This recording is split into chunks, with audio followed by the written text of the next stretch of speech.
Кім күшті, ертеде, ешкі жүні бөрте екен, қырғауылы қызыл екен, құйрық жүні ұзын екен. Қырғауыл қарқылдап, жалтыр мұзға сылтылдап, алшая келіп қоныпты.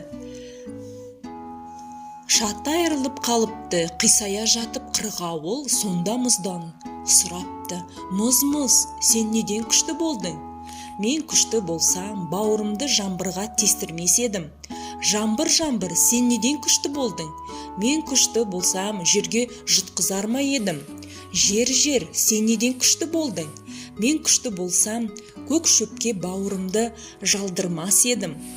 Көк шөп, сен неден күшті болдың? Мен күшті болсам, көк тоқтыны мойнымнан жұлқымас еді.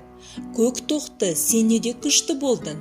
Мен күшті болсам, көк шұнаққа қасқырға құйрығымды жұлқытпас едім. Қасқыр, сен неден күшті болдың? Мен күшті болсам, көк мылтыққа құйрығымды ойдырмас едім. Көк мылтық, сен неден күшті болдың? Мен күшті болсам, қоңыр шолақ тышқанға білтемді қидырмас едім. Тышқан, сен неден күшті болдың? Мен күшті болсам, құмырсқаға үн салдырмас едім. Құмырсқа, сен неден күшті болдың? 6 батпан ауырды, арқалаған күштімін. 7 батпан ауырды, желкелеген күштімін, деген екен құмырсқа.